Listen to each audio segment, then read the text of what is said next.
Everybody, it's Kirsten Mays here from Citizenship Academy, and today we are on day one of a brand new character trait. So last week we talked about self-control, and this week we are going to talk about optimism. So optimism is when you expect the best from the future and you work hard to achieve the best.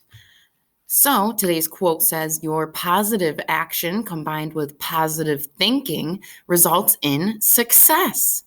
So we are going to watch day two's video since this week is a short week, and it is Amazing Grace.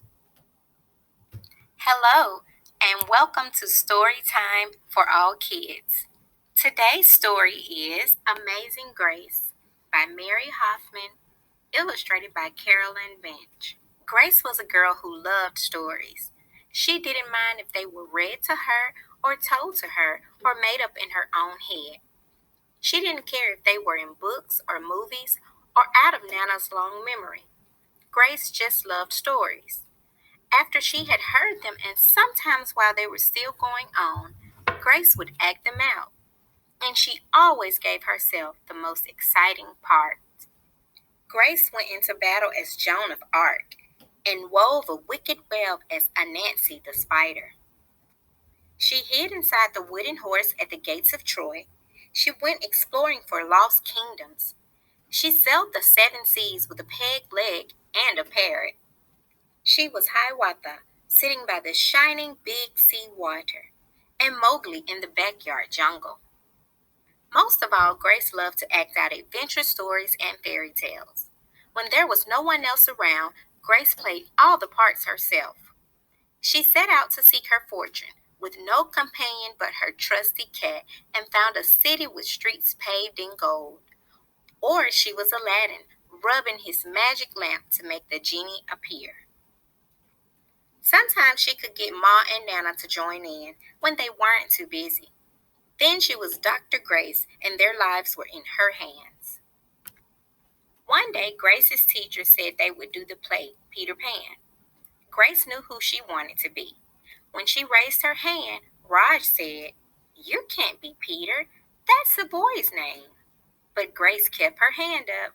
"You can't be Peter Pan," whispered Natalie. "He isn't black." But Grace kept her hand up.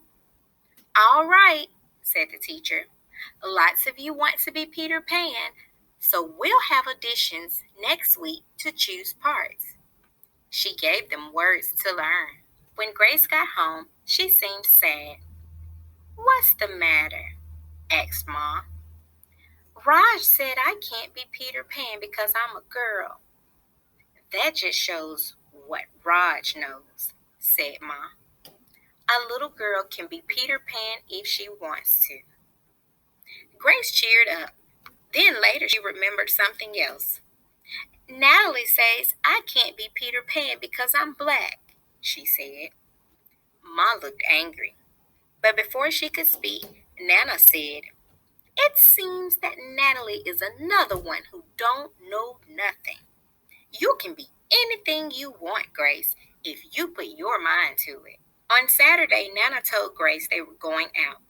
In the afternoon, they caught a bus and train into town. Nana took Grace to a grand theater. The sign outside read, "Rosalie Wilkins in Romeo and Juliet," and sparkling lights. "Are we going to the ballet, Nana?"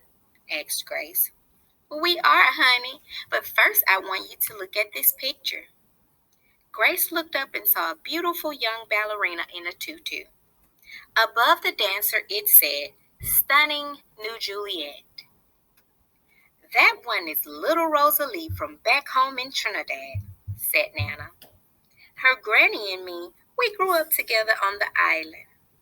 She's always asking me do I want tickets to see her Rosalie dance, so this time I said yes." After the ballet, Grace played the part of Juliet, dancing around her room in her imaginary tutu. "I can be anything I want," she thought. On Monday, the class met for auditions to choose who was best for each part. When it was Grace's turn to be Peter, she knew exactly what to do and all the words to say. She had been Peter Pan all weekend. She took a deep breath and imagined herself flying.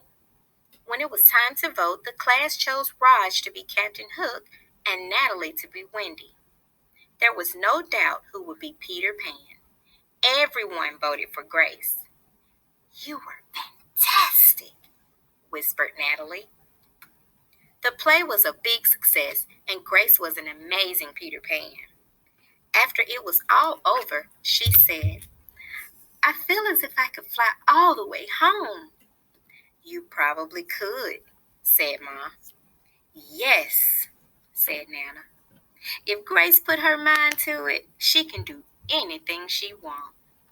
The end. I hope that you enjoyed this story.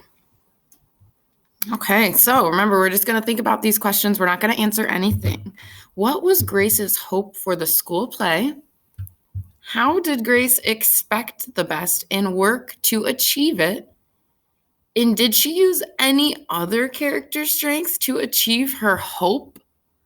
That's a little hint, her hope. All right, have a great night, and I'll see you all tomorrow.